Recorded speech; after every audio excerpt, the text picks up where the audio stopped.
নেওয়াজ সোহাগ ভাই, স্পোর্টসে খুব আলটিমেট একটা টার্ম হচ্ছে পাইপলাইন। আমরা সিনিয়র টিমের কথা বলি, জাতীয় দলের কথা বলি, সব কিছুই আসলে নির্ভর করে জুনিয়র টিম বা পাইপলাইনের উপরে। সেই পাইপলাইনের কথা যদি বলি, কাবাডি ফেডারেশন এবার একটা অভূতপূর্ব একটা কাজ করেছে। সেটা হচ্ছে যে প্রায় সারা দেশেই বিভিন্ন জেলা থেকে, বিভিন্ন উপজেলা থেকে তাদের ইউথ টিম এসেছে এবং সেখানে তারা পারফর্ম করেছে। এই যে বড় একটা আয়োজন, এই ধরনের আয়োজন সাধারণত আমরা দেখি না, কারণ বড় বাজেটের প্রয়োজন হয়। কাবাডি ফেডারেশন এটা কিভাবে ম্যানেজ করলো এবং এই যে টুর্নামেন্ট, সেখান থেকে প্রাপ্তিটা আসলে কি? আপনি দেখেন প্রাপ্তি তো নাম্বার অফ ম্যাচ আর কন্টিনিউ প্রসেস যদি থাকে, এটার প্রাপ্তি তো অবশ্যই আছে। তো ফান্ডিং তো একটা বিষয় থাকে, সেক্ষেত্রে ধরেন এত বড় অ্যারেঞ্জমেন্ট করার মতো যে একটা পলিসি প্ল্যানিং সবাই ধারা সম্ভব হচ্ছে না, বা অনেক কারণে হচ্ছে না, ফাইন্যান্সিয়াল সাপোর্ট বা লজিস্টিক বিভিন্ন কারণে। বাট আলহামদুলিল্লাহ কাবাডি ফেডারেশনের যে টিম আছে, উই ক্যান ডু, তার থেকে বড় কিছু আমরা এই দেশে করেছি এক বছরের ভিতরে। তো জুনিয়র সেক্টর যেটা আমি বলছি, আপনি ইয়ুথ এশিয়ান গেমস, এখানে কিন্তু আপনার 58 ডিস্ট্রিক্ট ইন্টিগ্রেট হয়েছে, 42 মেয়ে টিম, 58 ছেলে টিম, এটা কিন্তু অনেক বড় নাম্বার। তো এই নাম্বারে যে আজকে আপনি দেখছেন স্ক্রিনে এখন দেখাচ্ছে, এরা কিন্তু ব্রোঞ্জ মেডেল নিয়ে আসছে। হ্যাঁ, এই স্ক্রিনে এই জিনিসটা দেখছিলাম এবং পাশে আরো কিছু জিনিস, যেই সাধারণত আমরা এই ধরনের টুর্নামেন্টগুলোতে কিন্তু এই যে গ্ল্যামারটা যেটা বোঝা যাচ্ছে যে ইউথ একটা টুর্নামেন্ট, সেখানে যথেষ্ট গ্ল্যামার ছিল, সেখানে ক্যামেরা ছিল এবং স্পন্সরগুলো আমরা দেখতে পাচ্ছি। এই জিনিসটা আসলে কিভাবে সম্ভব হলো? পুরো টুর্নামেন্ট আয়োজন করতে যেভাবে আয়োজন করেছেন আপনারা, এটা তো হিউজ অ্যামাউন্ট অফ মানির প্রয়োজন হয়েছে। সেটা আসলে ঠিক কত ছিল এবং এটা কিভাবে ম্যানেজ করলেন? দেখেন, আমরা কিন্তু বছর একটা ইয়ার ক্যালেন্ডার করি, তার সাথে আমরা বাজেট একটা অ্যাপ্রুভাল দেই ফর দ্য বোর্ড। তারপর আমরা টার্গেট সেট করি কি করব। ধরেন আমি যদি এই ইয়ুথ এশিয়ান গেমসে যাওয়ার আগে, আমি ফেব্রুয়ারিতে শুরু করেছি, আমি অক্টোবরে খেলতে গিয়েছি। এই যে একটা জার্নি আমার, এখানে আমার সারা বাংলাদেশে 350টি উপজেলাকে খেলাটা হওয়া, ওদের সবাইকে কানেক্ট করা, উপজেলা, ডিস্ট্রিক্ট, বিভাগ, এভাবে কানেক্ট হয়ে এটা সেন্ট্রালি আসছে। এই যে একটা জার্নি ছিল, অবশ্যই টাকা খরচ হয়েছে, হয়তো আমি নাম্বারটা বললাম না, বাট হিউজ অ্যামাউন্ট খরচ হয়েছে। বাট প্রাপ্তির জায়গাটা কিন্তু আলহামদুলিল্লাহ, 2টা সিলভার, জোড়া মেডেল, ব্রোঞ্জ, এটা কিন্তু আমার প্রথমবারের মতো এটা আসছে। এটা আমার সময় আসছে বা আমাদের সময় আসছে, বিষয়টা এরকম না, বাট কাজ করলে বা চেষ্টা থাকলে যে সম্ভব, এটা আমরা রাস্তাটা বলতে চাচ্ছি। এই যে ইউথ টুর্নামেন্ট হলো, সেখানে যারা চ্যাম্পিয়ন হলো, রানার্স আপ হয়েছে বা ব্রোঞ্জ মেডেল পেয়েছে, বা ব্রোঞ্জ, রৌপ্য বা স্বর্ণের কথাই বলি, আমরা সবসময় সচরাচর দেখে এসেছি যে বাংলাদেশের ক্রিকেট, ফুটবলে টাকা আছে, এদিকেই সবাই জনপ্রিয়তা বেশি, সবাই এদিকেই যেতে চায়। তবে কাবাডিতে এবার যেটা আমি অন্তত জানি, যে কোটি টাকার ওপরে তারা বোনাসই পেয়েছে। এটা কিভাবে সম্ভব হলো? আর সেটা আপনারা যদি এক্সাক্ট তথ্যটা হয়তো বা দেন, তাহলে দেখা যাবে যে কাবাডিতেও অনেকে উদ্বুদ্ধ হচ্ছে। দেখেন কোটি টাকার উপরেও এটা যেতে পারে। বেসিক্যালি কিছু কমিটমেন্ট তো আছে। কমিটমেন্ট বলতে অলিম্পিক অ্যাসোসিয়েশন থেকে তাদেরকে অ্যাওয়ার্ড করেছে, আমরা ফেডারেশন থেকে অ্যাওয়ার্ড করেছি, এনএসসি সরকারের পক্ষ থেকে অ্যাওয়ার্ড করার চেষ্টা করছে, কিছু কর্পোরেট হাউসকে আমরা প্রপোজ করেছি, তারাও বলছে যে সার্বিক বিষয় বিবেচনা তারাও করার চেষ্টা করছে। এই যে মানে সালটা কিন্তু 25, এই যে এই পর্যন্ত এখানে কিন্তু এগুলো সম্ভব। আপনি দেখেন, আমরা একটা বোনাস দিয়েছি ওয়ার্ল্ড কাপের মেয়েদেরকে 20 লক্ষ টাকা ফেডারেশন, আমরা জুনিয়রদেরকে দিয়েছি 10 লক্ষ টাকা ফেডারেশন ফান্ড থেকে। আমরা এর আগে টেস্ট ম্যাচ খেলেছে, ইরানে মেয়েরা খেলেছে, ওখানেও তাদেরকে আমরা 10 লক্ষ টাকা দিই, ছেলেদেরকে আমরা ওখানেও তাদেরকে 5 লাখ টাকা দিয়েছি।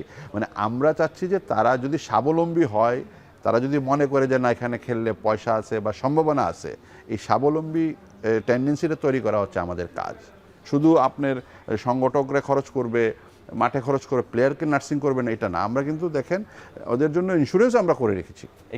একটা খুব সারপ্রাইজিং ব্যাপার, সেটা হচ্ছে যে আপনি একটু আগেই বলছিলেন যে কাবাডি যেটা টেনে ধরে খেলা, এটা নিয়ে কিন্তু বিভিন্ন ধরনের মক হয়, হাস্যরসও সৃষ্টি করা হয়েছে। যে দেশের জাতীয় খেলা কাবাডি, যেটা মানে অন্যকে পেছনের দিকে টেনে ধরা, সেই দেশ আসলে বিভিন্ন সময় যখন ব্যর্থতার গল্পগুলো আসে, তখন এটাকে উদাহরণ হিসেবে নিয়ে আসা হয়, রেফারেন্স হিসেবে নিয়ে আসা হয়। তবে কাবাডিতে যে বাংলাদেশ এত ভালো করছে, এই যে বা 18 মাসেও যে আসলে দারুণভাবে ঘুরে দাঁড়ানো সম্ভব, সেটা বা সেই গল্পগুলো একটু জানতে চাই। আপনাদের এই 18 মাসের প্রতিবন্ধকতা কতটা ছিল, এবং একই সঙ্গে এই যে পুরো প্রক্রিয়াটাই, সেটাতে কি শুধু কাবাডি ফেডারেশনের একক প্রচেষ্টাই সম্ভব হয়েছে, নাকি এখানে ক্রীড়া মন্ত্রণালয়েরও অবদান আছে? তা এখানে তো প্রথমত আপনাকে একটা টিম সিলেক্ট করতে হবে, যে যারা এটাকে ভালো নার্সিং করতে পারবে। কাবাডির সম্ভাবনার জায়গা ধরেন এখানে সরকার পৃষ্ঠপোষক থাকতে হবে এবং গভর্নমেন্ট সার্ভিস সাপোর্ট যদি না থাকে এটা সম্ভব না। Huge cost. আপনি আমাদের যদি বছরের প্ল্যান দেখেন 8 থেকে 10 কোটি টাকা আমাদের রেগুলার খরচের টাকা, সেখানে যে ইভেন্ট প্ল্যানিং এই টাকাগুলো কোত্থেকে আসবে? স্পন্সর আইদার গভর্নমেন্ট আইদার বিভিন্ন সেক্টর থেকে আসতে হবে এবং সেটা স্বচ্ছতার একটা বিষয় আছে। কাবাডিতে আসবে, কাবাডির দৃশ্যমান নাই বা দৃশ্যমান হইতে হবে। সেক্ষেত্রে আমি যেটা বলবো যে কাবাডি সম্ভাবনার জায়গা, গভর্নমেন্ট যদি এটাকে সাপোর্ট করে এবং আমাদের জাতীয় খেলা হিসাবে যদি স্ট্রাকচার বানানো হয় স্পোর্টসগুলোতে, যে এই স্ট্রাকচার ABC, তাহলে কিন্তু কাবাডি একটা জায়গাতে থাকবে। ওইটাকে যদি আমার যেহেতু অলিম্পিক খেলার মতো সুযোগ আছে, তো সেক্ষেত্রে আমাকে ওইভাবে যদি নার্সিং করে আমি কিন্তু ওই যে এই জায়গাতে আমার ফলস বা ডাউনফল আছে এগুলো কিন্তু ওভারকাম করতে পারবো। আর অন্যান্য ফেডারেশন, আপনি কাবাডিতে দায়িত্ব নিয়েছেন, কাবাডি বেশ কিছুদিন ধরেই আছেন, সেই কাবাডিতে একটা বড় পরিবর্তনও এসেছে। অন্যান্য ফেডারেশনগুলো পিছিয়ে আছে কেন? আপনি যে এই যে 8-10 কোটি টাকা প্রতি বছরের যেই ব্যয়ের কথা বললেন, যে পুরো টুর্নামেন্ট বা পুরো ইভেন্ট, যেই ইভেন্টগুলো থাকে পরিকল্পনাটা বাস্তবায়নের জন্য প্রয়োজন হয়, অন্যান্য ফেডারেশন তো অনেক ফেডারেশন এটা চিন্তাও করতে পারে না। সো ওই তাদের জন্য আসলে কি করণীয়, যে তাদের ফেডারেশনের কাজগুলো আসলে কি করতে পারে, যেহেতু আপনি মার্কেটিং সেক্টরটা অনেক ভালো বোঝেন? দেখেন, আপনাকে গোল সেট করতে হবে। বাংলাদেশের প্রেক্ষাপটে স্পোর্টসকে স্ট্রাকচারে আনতে হবে, ABCD ক্যাটাগরি ওয়াইজ। আপনি যদি মনে করেন যে আপনি অলিম্পিক আপনার টেরিটরি, আপনি ওই পর্যন্ত যাবেন, ওইটার পিছনে যা ফান্ডিং লাগে অ্যাজ এ মেডেল আপনাকে করতে হবে, এটা আমার পরামর্শ। আরেকটা হচ্ছে যদি আপনি এশিয়ান হন, এশিয়ান লেভেলে আপনার যদি আপনি মনে করি সাউথ হন সাউথ, আর আপনি যদি মনে যে আমি কন্টিনজেন্ট উপজায় খেলবো, যেমন চায়নাতে এক ধরনের খেলা হয়, কোরিয়াতে এক ধরনের খেলা হয়, ইন্ডিয়াতে এক ধরনের খেলা হয়, এটাই খেলবো, তো ওই লেভেলটা আপনার থাকতে হবে। আপনি যদি পুরো ফান্ডিংটাকে একটা সেক্টর ওয়াইজ আপনি কস্টে সেট করেন, তাহলে কিন্তু রেজাল্ট আসবে। আপনি কাবাডিতে রেজাল্ট আসতেছে কেন? প্রচুর পয়সা আমরা খরচ করছি, এটা কিন্তু দৃশ্যমান। আপনি পয়সা ছাড়া কিছু হবে না, বিকজ ডেফিনেটলি আপনার কাছে আবারও আসবো এবং এইটা নিয়েও একটা ইন্টারেস্টিং প্রশ্ন আপনার কাছে আমার আছে। তবে দর্শক, পর ফিরলাম আরও একবার, দেখছেন এখন মাঠে, কথা বলছিলাম নতুন দিনের কাবাডি নিয়ে, আর সঙ্গে রয়েছেন কাবাডি ফেডারেশনের সাধারণ সম্পাদক SM নেওয়াজ সোহাগ। আমরা একটু আগে কথা বলছিলাম যে একটা টুর্নামেন্ট আয়োজন করার জন্য সেখান থেকে পরিকল্পনা করতে হয়, সেই পরিকল্পনা অনুযায়ী যে কত টাকা ব্যয় হবে সেটার হিসাবটাও করতে হয়। তবে একই সঙ্গে আয়ের হিসাবটাও নিশ্চয়ই থাকে আপনাদের। আপনি একটু আগে বলছিলেন যে একটা টুর্নামেন্ট আয়োজন করতে বা পুরো বছরের কাজকর্ম পরিচালনা করতে বেশ কয়েক কোটি টাকার প্রয়োজন হয়। তবে এই যে হিউজ অ্যামাউন্ট অফ মানি আপনারা খরচ করছেন, সেখান থেকে আসলে কি আপনাদের পর্যাপ্ত আয় আসে, নাকি অন্যান্য ফেডারেশনের যেই গল্পটা আছে যে আয়ের চেয়ে ব্যয় বেশি, সেই গল্পটা আপনাদের ক্ষেত্রে? না, এটা আসলে বাংলাদেশের প্রেক্ষাপটে সবার জন্য একই ক্যারেক্টার ইউজ হচ্ছে পেমেন্ট স্ট্রাকচারে, বিকজ গভর্নমেন্ট আমাদেরকে যে পরিমাণ সাপোর্ট করছে, ধরেন রেগুলার সাপোর্ট যেটা আছে এটা দিয়ে আমাদের সম্ভব না।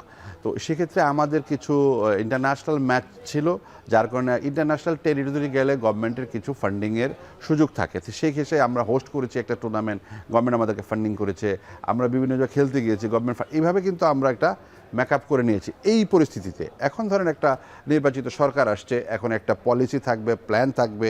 আমি মনে করি যে এটা একটা জায়গাতে যাবে এবং আমি মনে করি যদি আপনি একটা প্ল্যান করেন, বছরে আমি 6টি ম্যাচ খেলবো, 6টি ইভেন্ট করব, 8টি ইভেন্ট করব, আমার গোল এটা হবে, আমার প্রাপ্তি খাতায় আমি কী লিখবো, আমার এই প্লেয়ার কোথায় যাবে, তার প্ল্যান কি, এই যে একটা প্ল্যান ডে ওয়ান, মানে এখানে কিন্তু যদি আপনি স্পোর্টস ইন্ডাস্ট্রি হিসাবে কাবাডি দেখেন, তাহলে কিন্তু আপনাকে প্রতিদিনের প্রতি সেকেন্ডের হিসাব আপনাকে করতে হবে।